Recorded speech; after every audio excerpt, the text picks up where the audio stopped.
Sí, es un gusto poder estar con ustedes. Bueno, hoy queríamos compartirles esta meditación bíblica eh, dirigida a matrimonio sobre todo, y que nos ha sido una bendición para Milina y para quien les habla David, y espero que también lo sea para ustedes. Hola, ¿qué tal? Buenas tardes o buenos días a todos los hermanos. Gracias por este tiempo y espero que sea de bendición. Voy a estar detrás de cámaras. Gracias. Bueno, vamos a estar meditando en ordenar nuestra casa, ¿sí?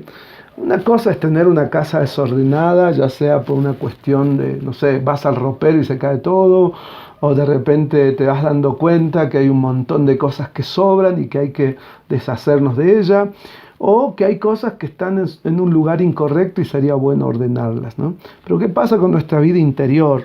Saben, a veces una vida interior desordenada se refleja también en todas las cosas desordenadas que tenemos por fuera. Por eso es importante ordenar nuestra vida interior y nuestra vida de matrimonio. Una de las cosas que veo en Abraham y Sara es precisamente cómo ellos, por sus malas decisiones, empezaron a desordenar su familia.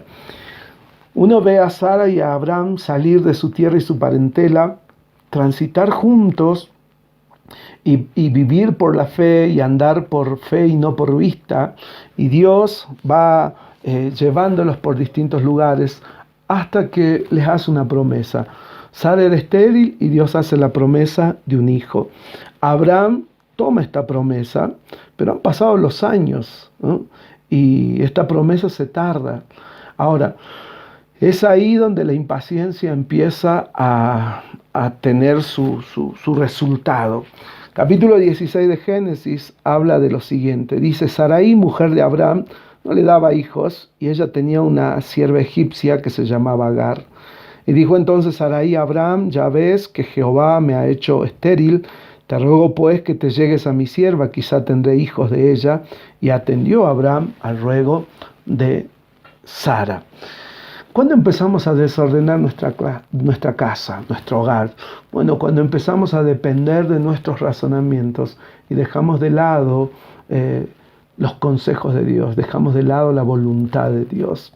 Y entonces entramos a vivir en una sabiduría en la carne y a tener proyectos carnales, y sentimos que las cosas no están saliendo como queremos, en el tiempo que queremos, y esa impaciencia nos lleva a tomar decisiones erradas, que dependen más de nuestro razonamiento que de lo que Dios ha prometido.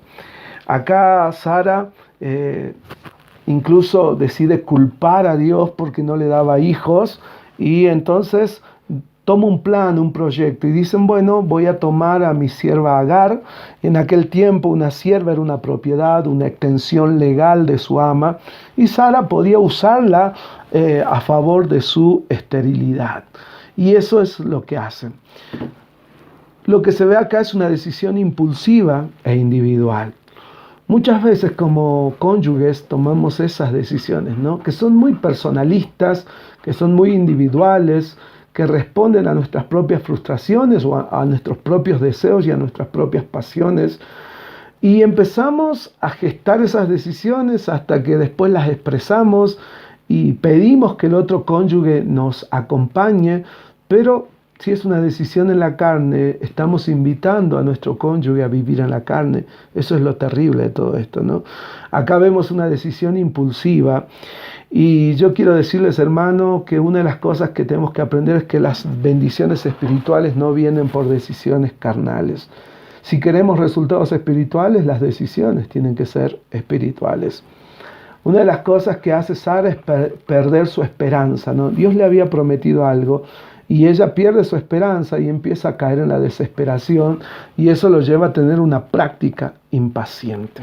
¿Cuántas veces hay cosas que no se cumplen como nosotros queremos, en el tiempo que queremos, en nuestra vida personal y en nuestra vida matrimonial y en nuestra vida familiar? Y entonces esa impaciencia muchas veces nos lleva a tener prácticas erradas. ¿Qué veo de Abraham? Abraham toma una decisión sin discernimiento, simplemente por consentir a su esposa. Muchas veces nosotros podemos consentir a nuestros hijos, consentir a nuestra esposa, consentir a nuestro esposo, y de alguna manera esas decisiones por cercanía emocional pueden ser peligrosas, porque no consultamos con Dios. A veces son decisiones bajo la presión emocional, racional, y no bajo la voluntad de Dios. Son decisiones incluso por apreciaciones incorrectas de las promesas de Dios. Abraham había recibido una promesa, tener un hijo, y él veía que ese hijo no venía por Sara. Entonces él dijo, bueno, a la larga la promesa se puede cumplir tomando a esta sierva Agar, haciéndola concubina, llegándose a ella y teniendo un hijo. A veces las genialidades nuestras pueden ser las peores torpezas que cometemos, ¿sí? Y hay que tener mucho cuidado. Ahora, ¿cuál fue el resultado de eso? Fueron consecuencias dolorosas, ¿no? Por ejemplo, ¿qué dice que le pasó a Sara? Dice lo siguiente, versículo 4, y él se llegó a Agar, la cual concibió, y cuando vio que había concebido, miraba con desprecio a su señora. Entonces Sarai dijo a Abraham, mi afrenta sea sobre ti, yo te di mi sierva por mujer, y viéndose encinta me mira con desprecio. Juzgue Jehová entre tú y yo. Y respondió Abraham a Sarai, he aquí tu sierva está en tus manos, haz con ella lo que bien te parezca. Y como Sarai la afligía, ella huyó de su presencia. ¿Saben? Acá, ¿cuál fue el resultado de estas malas decisiones? Bueno, encontrar el desprecio y la provocación de Agar. Sara tuvo que empezar a luchar con resentimientos en su interior. Tuvo que vivir una cruel competencia con la otra mujer de Abraham. Y termina haciendo invocaciones e imprecaciones en la carne, ¿no? Dice, Abraham, vení y soluciona el problema, ¿sí? Y le dice, bueno, que Dios solucione este problema, casi como culpándolo, ¿no? Tengamos cuidado, porque nosotros nos metemos en problemas, desordenamos las cosas y después encima terminamos culpando a alguien. Siempre nos cuesta juzgarnos a nosotros mismos y aceptar nuestras responsabilidades. ¿Qué otra cosa hace Sara en su dolor? Bueno, distancia a personas, la empieza a tratar mal, empieza a afligir a Agar, y Agar tiene que huir. Cuando nosotros estamos con dolor por las consecuencias malas que vivimos en la vida, tal vez empezamos a maltratar a otras personas, cuando en realidad pudiéramos corregir eso en el Señor y seguir nuestra vida con paz, con gozo, pero a veces en vez de eso, más bien vivimos vidas amargadas, tristes, y tratando de proyectar todas nuestras frustraciones en otra persona. Miren, Agar va a huir, pero Dios la encuentra en el desierto y le dice, ¿de dónde vienes? Y ella dice, vengo de huir de mi ama Sara. Y Dios le pide que vuelva y que se someta a su ama. Agar obedece, ¿no? Y entonces va a nacer Ismael, que significa el Señor escucha. Y Ismael va a crecer y van a pasar como 13 años donde Dios no va a venir a confirmarle a Abraham de la promesa de un hijo. Abraham tal vez empieza a mirar y a considerar a Ismael como el futuro heredero, y tal vez empieza a ver como que la promesa se ha cumplido en Ismael, pero Dios iba a cumplir su promesa a través de Sara, su mujer. No solamente pasa eso, sino que en medio de todo eso Dios cumple su promesa y finalmente nace Isaac.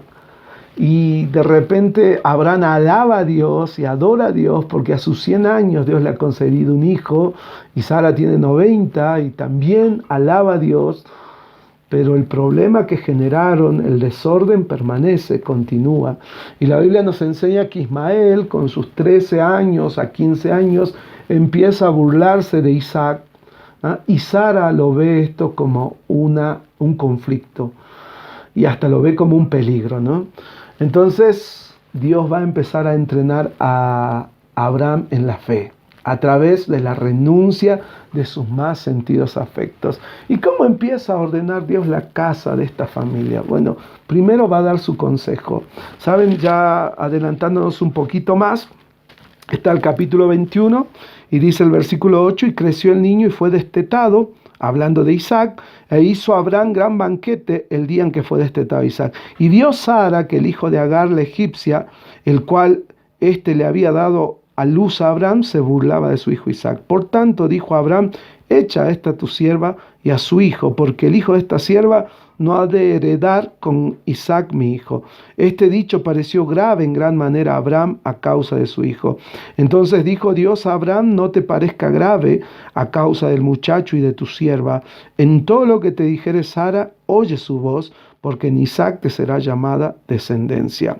Y también el hijo de la sierva, yo haré una gran nación, porque es tu descendiente. Entonces Abraham se levantó muy de mañana, tomó pan y un odre de agua y lo dio a Agar, poniéndolo sobre su hombro, y le entregó el muchacho y la despidió, y ella salió y anduvo errante en el desierto de Bérseba. Miren, el consejo de Dios viene, la intervención de Dios. Yo he entendido que hay problemas muy complejos que han desordenado a familias por años. Acá pasaron 13 años o 15 años, según la edad de Ismael, de un desorden. Ahora, Dios va a intervenir con su consejo, pero para recibir el consejo, Abraham tiene que ser sumiso y humilde. El consejo de Dios va a venir a través de su esposa, Sara. Al principio, Abraham tal vez habrá pensado que era simplemente un pedido impotente, un pedido con resentimiento de parte de Sara, pero Dios le dice: no, esto que te está pidiendo Sara es lo propicio, es lo correcto hacer. Y el consejo de Dios busca lo apropiado y compasivo en el tiempo. La primera vez le dice a Agar que se vuelva a casa y que esté allí con Sara y con Abraham. Esta vez Dios dice, esta vez el consejo es que ella se marche junto con su hijo. Vuelvo a repetir, solamente Dios sabe lo propicio, lo oportuno a cada momento de nuestra vida. Por eso hacemos bien en ser sensible a cada momento. ¿Cuál es la guía de Dios para este tiempo? Para lo que hoy Dios quiere que hagamos como matrimonio, como familia. ¿Sabes? Lo más hermoso del consejo de Dios es que su garantía está en su intervención. Dios dice: hace esto porque yo voy a intervenir. Y cuando le habla hablando, dice: hacele caso a tu esposa porque yo me voy a ocupar de tu hijo. ¿Sí? ¿Saben? Dios interviene, Dios aconseja y Dios también da la garantía de su intervención futura para cumplir sus propósitos. La situación es muy compleja, ¿sí? Y acá yo veo la complejidad solucionada. El conflicto entre Ismael e Isaac, Dios le tiene que dar una salida. Y Dios dice: hay que sacarlo de casa. El futuro de Ismael ya estaba determinado por Dios. Él tendría una numerosa descendencia, Dios haría de él una gran nación, de ahí surgen los árabes, y aún Dios tenía previsto, no solamente para ese tiempo, sino para el futuro. Fíjense en que Dios iba a usar este conflicto de Isaac e Ismael como una alegoría para el conflicto entre la ley y la gracia, para un conflicto entre el Hijo en la carne y el Hijo en el Espíritu. Y eso está mencionado por el apóstol Pablo en Gálatas capítulo 4, versículo 29. Cuando Dios da una solución, seguramente no sabemos qué impacto va a tener esa solución, pero es bueno saber que lo complejo puede ser solucionado por Dios, que la gracia nunca se queda corta para hacerle frente a veces a la abundancia de pecado y a la abundancia de decisiones pecaminosas que tomamos en la vida. Dios interviene y trae una corrección correcta y podemos confiar. Ahora, Dios va a intervenir, Dios va a aconsejar, pero nosotros tenemos que hacer nuestra parte. Y acá la Biblia nos dice que en eso Abraham fue diligente, su obediencia fue práctica. A veces Dios nos pide remedios drásticos, ¿sí? Nos pide ir en contra de nuestras inclinaciones emocionales y aún de nuestras ideas racionales, y busca una sumisión diligente, es decir, inmediata y práctica. Y ahí vemos la solución del conflicto. Ahí vemos cómo Dios empieza a ordenar las cosas. Yo creo que este tiempo de pandemia nos tiene que hacer pensar qué desórdenes tenemos en nuestra vida matrimonial, qué desórdenes tenemos en nuestras vidas individuales. Tal vez han pasado años de ese desorden, pero Dios quiere darles una solución, quiere corregir esas cosas. quiere corregir nuestros caracteres, quiere corregir el tipo de comunión que tenemos, quiere corregir la cooperación que nos estamos dando unos a otros, quiere corregir muchas cosas, nuestra paternidad, quiere corregir nuestra forma de amarnos y todas esas cosas. Y hay que darle lugar. Ahora, ¿saben qué? Dios finalmente, cuando le permitimos ordenar las cosas, Él va a cumplir sus promesas. Sus promesas brindan esperanza, porque nada grande se hace sin esperanza. Por ejemplo, el que siembra y se esfuerza por algo, lo hace con esperanza de recibir el fruto. O el que se compromete en un matrimonio, lo hace con esperanza, ¿sí? Cuando decidimos casarnos y formar una familia, lo hicimos con la esperanza de tener un matrimonio según Dios. Y si no lo hiciste con esa esperanza al principio, una vez que recibiste a Cristo, empezaste a crecer en esa esperanza, en tener una familia según Dios. Donde hay fe, hay esperanza. La esperanza que tenemos de parte de Dios es una esperanza viva. ¿Saben por qué? Porque está arraigada en el Señor. ¿Saben? Dios va a cumplir su promesa con Abraham. Él le dijo, yo voy a intervenir, voy a solucionar tu desorden y ¿sabes qué? Voy a hacerme cargo de tu hijo. Y así fue.